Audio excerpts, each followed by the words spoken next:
কি গো ফ্রেন্ডস, ভাবছো এটা ফ্রাইড রাইস ঘরে হয়েছে? দেখো ফ্রেন্ডস, কেমন আছো তোমরা সবাই? কি করছো এখন? আমি জানি না তোমরা কি করছো, আমি কি করছি সেটা দেখাচ্ছি। তো তোমরা তো জানি না, জানো কি জানো না, আমি জানিয়ে দিই যে আমি কদিন ধরে ডায়েট প্ল্যানে চলছি, ওয়ার্কআউট প্লাস ডায়েটে। তো আমার ডায়েটে প্রথমে চলো তোমাকে দেখাই যে আমি কি ডিনার করছি। এটা হচ্ছে এতগুলো ভেজিটেবলস, দেখতে পাচ্ছ? এগুলো বেঁচে গেছে, কেন বেঁচে গেছে বলছি। আর এটা হচ্ছে সয়াবিন। এই দেখো, এই হচ্ছে ভেজিটেবল, এই হচ্ছে সয়াবিন।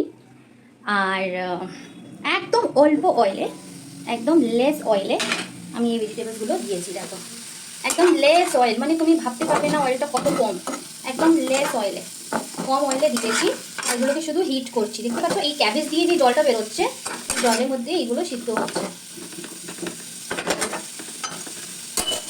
আর যখন এটা হয়ে যাবে, এর মধ্যে আমি দিয়ে দেবো একটু সয়া সস আর একটু রাইস মিক্স করে দেবো। অল্প রাইস, জাস্ট 30 গ্রামসের মতন রাইস মিক্স করে খাবো। ভেজ ফ্রাইড রাইস রেসিপিটা এমন কিছু ডিফিকাল্ট না, খুবই ইজি। তো দেখতে পাচ্ছ ভেজিটেবলসগুলো ফ্রাই করে নেওয়ার পর, ফ্রাই মানে একদম হালকা তেলে স্টিম করে নেওয়ার পর, স্টিম ফ্রাই, রাইস মিক্স করে দিলাম। উপর থেকে একটু পেপার, ব্ল্যাক পেপার দিয়ে দিয়েছি, যেটাকে গোলমরিচ পাউডার বলা হয়। আর একটুখানি সয়া সস দিয়ে দিলাম। দেওয়ার পর কিছু করতে হবে না, জাস্ট ওইটাকে একটু হালকা ফ্রাই করে নিতে হবে, যেমন আমি করব। এই দেখো, এবার শুরু হলো ফ্রাইটা। তো আমার সস প্যানটা অত ভালো না, তোমরা ননস্টিক প্যানে করতে পারো, তাহলে আরও অয়েল কম লাগবে। তো এই দেখো, আমি সব ফ্রাইড রাইস মিক্স করে নিয়েছি, ব্রোকলি, ভেজিটেবলস যেটা ইচ্ছা সব ভর্তি করে দিয়েছি। রাইস পরিমাণ কম ছিল ফ্রেন্ডস, কারণ এটা ডায়েট, আর ভেজিটেবলস প্রমাণটা বেশি। তোমরা যদি চাও তো তোমরা রাইসটা বেশি রাখতে পারো। আমি যেহেতু ওয়েট লস করছিলাম, তো ওই জন্য আমি রাইসটা কম রেখেছি আর ভেজিটেবলসটা বেশি রেখেছি। খেতে খুব ভালো লেগেছে, তোমরাও ট্রাই করো।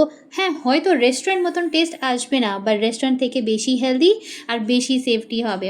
তো কেমন লাগলো আমার এই মিনি ব্লগটা, আমাকে প্লিজ জানাবে, আর শেয়ার করো আর কমেন্ট করো। বাই।